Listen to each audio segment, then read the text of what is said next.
The Shine on CX Show with Claire Bosque, illuminating the path to exceptional customer service. Welcome to the Shine on CX Show. I'm Claire Bosque and I'm thrilled to be bringing you insight, stories and strategy that will illuminate the path to exceptional customer experience. Whether you're a CX pro, a business owner, a CEO, or just passionate about creating amazing customer journeys, this show is your go-to resource. We'll be diving into real-world example, expert advice, and the latest trend to help you boost your business and truly shine by elevating your customer experience. So let's get started. Hello everybody and welcome to the Shine on CX Show. And today I am absolutely buzzing to have Andy Firth. Andrew, good morning. How are you today? Morning, Claire. Very well, thank you. How are you? Good. All the way from where are you? Whereabouts in the far end of England are you? Well, I'm actually in Oxford. Although I am from Newcastle, I've moved down south and I'm sitting in beautiful Oxford. Excellent, excellent. You've got a bit of an accent, haven't you? That's that Newcastle accent. A little bit. A little bit. Okay. Andrew, you are one of the, you've worked on in mystery shopping for probably over 25 years in market research, haven't you? You are coming to see us in Jersey in a couple of weeks' time, which is really exciting. And that's why I really wanted to have you on the podcast today, just to share a little bit more about who you are. How did you come across mystery shopping? I mean, what was all that about? Yeah, well, I started in market research 26 years ago for a big polling company called NOP, it was called, in the more market research type area, doing things like customer experience. And the company had a big mystery shopping division in Oxford. And the guy who was heading that up, who actually comes from the same town as me, one day approached me and said, you know, we're looking for someone to do a bit of business development in mystery shopping. We're in Oxford. Do you fancy it? And I had a look at it, and the thing that really drew me to it was, you know, the impact that mystery shopping data can have and how actionable it is for organizations, both technically at a kind of branch level and strategically. So I thought, come on, let's give it a go. And that was 17 years ago, and I'm still here. So there you go. Excellent. I mean, it's very powerful, isn't it? Because I think mystery shopping, and one of the things when we talk about our CX strategy, it can take a very long time to first put the strategy together and then start implementing and start seeing some results. And, you know, it takes a long time it's a process, right? A CX strategy, whereas mystery shopping, we do it, bang, let's do it. Well, absolutely. Yeah. And what I also like about is the kind of objective, tangible, almost binary cold hard facts that it gives you, which it can be really actionable for a company to use. So it is important within that CX strategy, which I'm sure we'll come on to talk about, but you know, you've got to be clever about how you use it within that strategy and within that big CX research framework.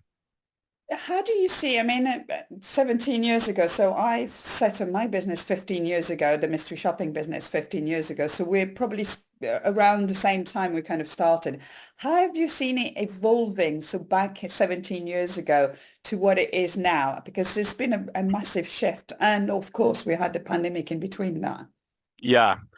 Well, you know, actually mystery shopping apparently started in the 1940s in America, where they were using it to check, I believe, how employees were handling cash.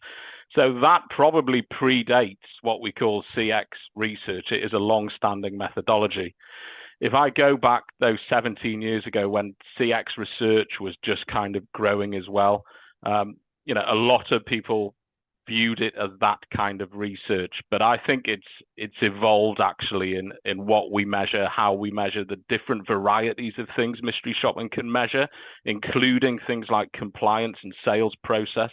So it's not just the customer experience, although that's a really important part of it. You know, we thought we'd almost kind of it died off in the pandemic because no one could do mystery shopping. But it came back really strongly, and that shows to me the strength of organizations and the importance they put on it. So we're still here and we're still helping organizations. Yeah, so I think also there's something that when I remember starting, and there was a big misconception about mystery shopping being like a big brother's house where you're bashing employees on the head when they're doing something wrong. And so how do you actually work this out? How do you really, when you talk about putting a program in place, how do you make sure that this doesn't happen?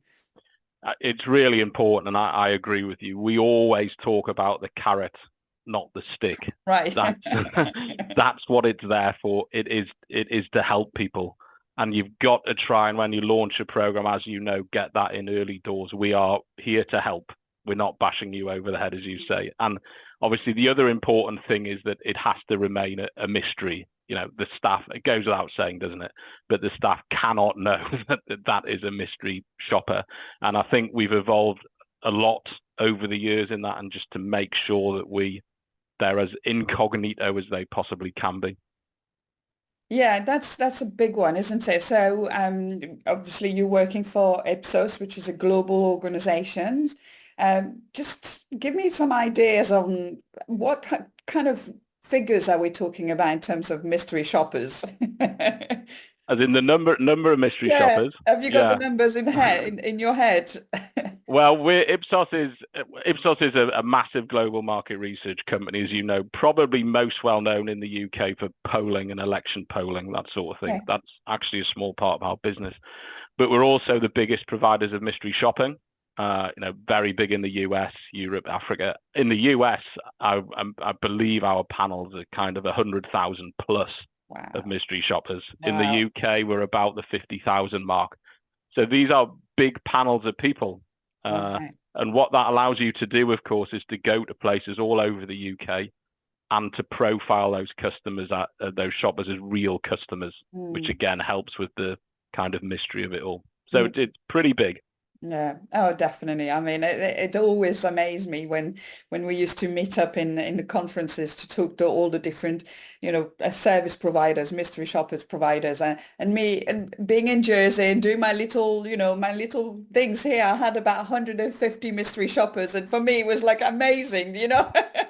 Yeah, well, for Jersey, that's, it's still a big number and really important. Yeah, it's more than we have, I think, at Ipsos.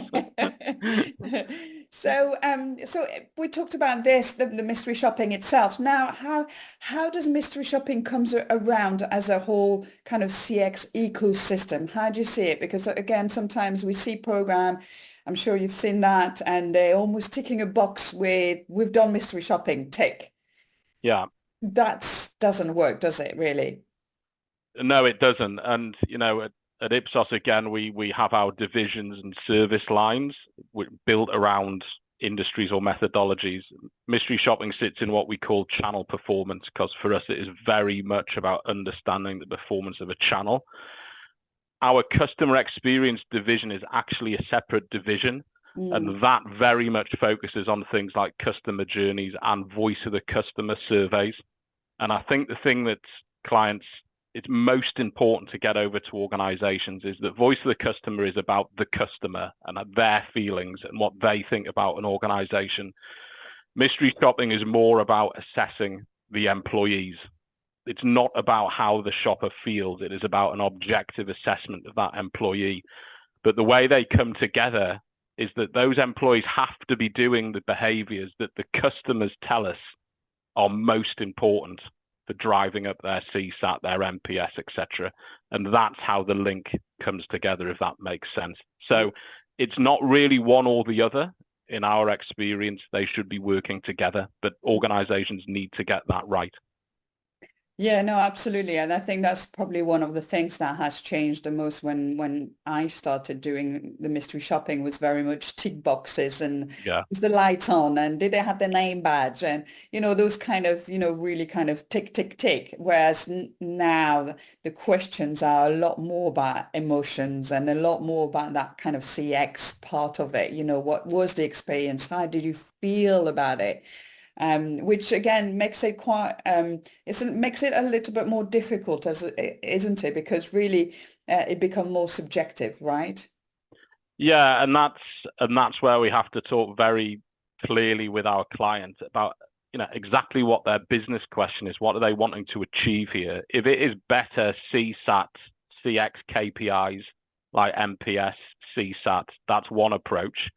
If it is more objective, like we want to sell more things or we want to be compliant, because if we're not, we'll get a regulatory fine, then that's where the more objective type sales metrics come in.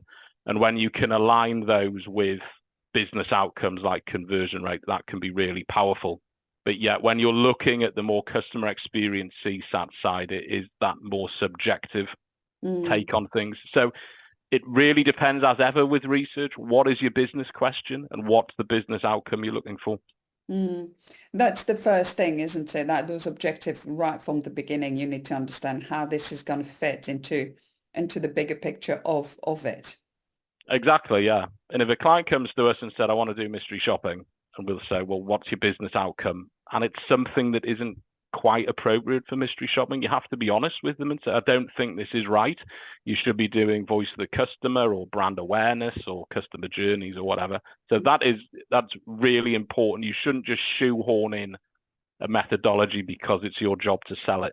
And I'm kind of going into because you're vice president of the Mystery Shopping Professional Association, and it's something that I've always talked about as well. When maybe an organization came to me and it wasn't around the Channel Islands or something, so I couldn't really can fulfill or help them out in their progress. But I always say, go and have a look at the Mystery Shopping Professional Association, because the association will regroup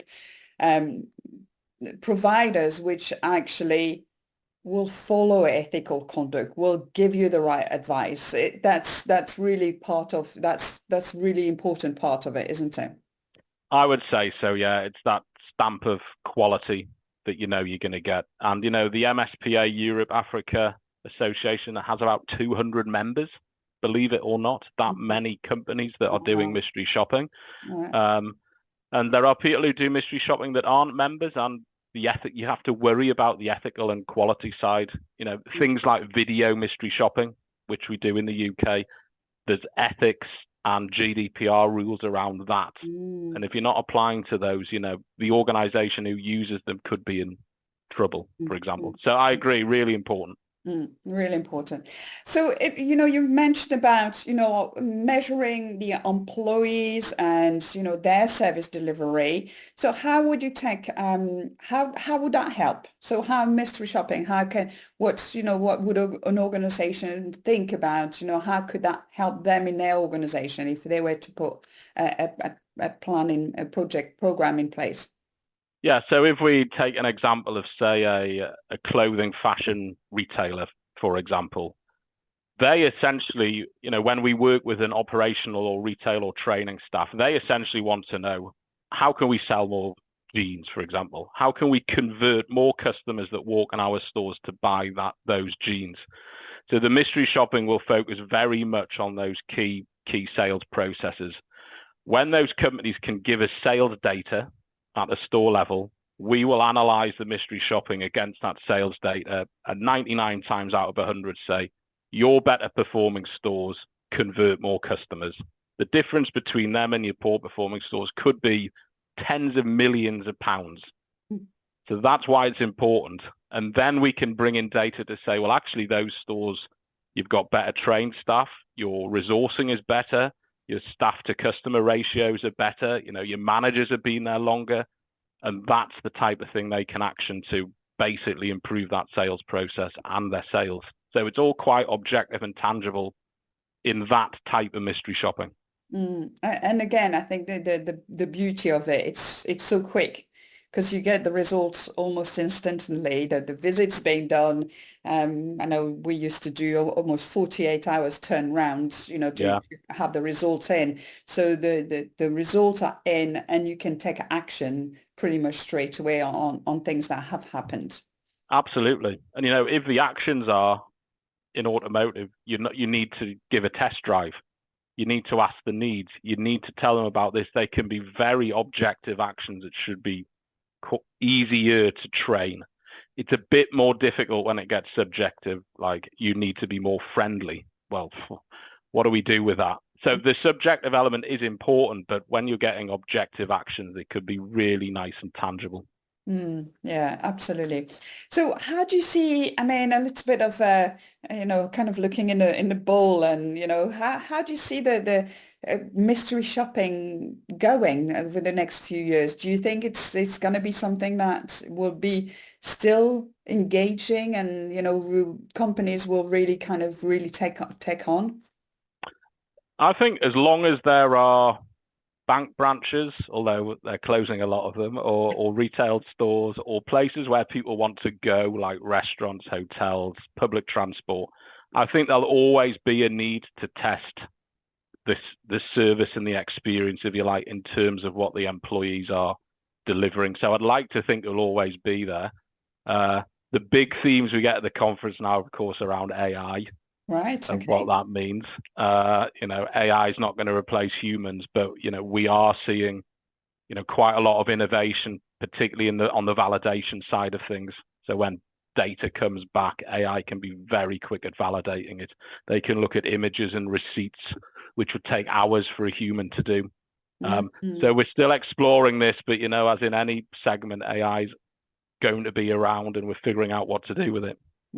Productivity from the editing part of it. I think again, when talking about putting a program together, it's not just somebody going in and actually coming back and giving a few a result on the computer. There's a big process to put the questionnaire together, to put all the branches together, to actually put the program together, to train the mystery shoppers on the program. Absolutely. And then the editing part of it and the reporting part of it. So it's quite a complex, it's quite a lot of touch points actually from a mystery shopping point of view, isn't it? Absolutely. And I think there's a misconception about that. As you perfectly put there, it's just sending a few people out to do it. It is much more complicated than that. And you've got to have a really tight questionnaire, design, scenarios, validation is key. But I think that's where the efficiencies are going to come in that editing side. I'm hoping AI isn't going to take over analytics and the presentation of data back to clients, because I would be out of a job. But I don't think it's quite ready to replace human cognition yet, but we will see. So you are coming to see us in Jersey. When did you see the last time? Was you were in Jersey 44 years ago? Yeah, so that tells you how old I am. But I was a very small child, honestly. So I'm really looking forward to it. So we are very much looking forward to seeing you. So please just share a little bit about what you're going to be talking at the conference and what you're going to be sharing. Yeah, so what I'm really going to be talking about is how we help demystify mystery shopping in a way. Partly what we've talked about here. It is a really important tool within the CX strategy and CX research, but it can't be used as a standalone tool. It has to be used with other things. Whereas for certain things, like measuring a sales process, it has more unique qualities. So I just want to talk about really the uniqueness of mystery shopping and how you use it and how it could be used within a broader CX strategy. So hopefully that fits in with the rest of the day. Beautiful, beautiful. We're very much looking forward to hearing you and welcoming you on the island as well. So that would be fantastic. And you talk about white paper as well. You've written quite a few blogs and articles as well. Yeah. So, we've done some on contact center mystery shopping, compliance mystery shopping, which I think you've shared. Thanks for that. Our next one is going to be a similar theme to what we're talking about here. I think we've got one coming up looking at kind of subjectivity and objectivity in mystery shopping. So yeah. Excellent. We're looking forward to that. I'll be keeping my eyes on that one. Andrew, if anybody wants to connect with you before the conference, is LinkedIn a good place for them? Yeah, LinkedIn's good. Andrew Firth at Ipsos. Please come and look for me, and I'm delighted to chat to anyone and seeing people at the conference as well. I can't wait. Yeah, absolutely. Well, thank you very much for being my guest today. I love that subject of mystery shopping. This is just my baby, isn't it? Yes, it is. It is. You'll keep me right when I'm talking anyway. So.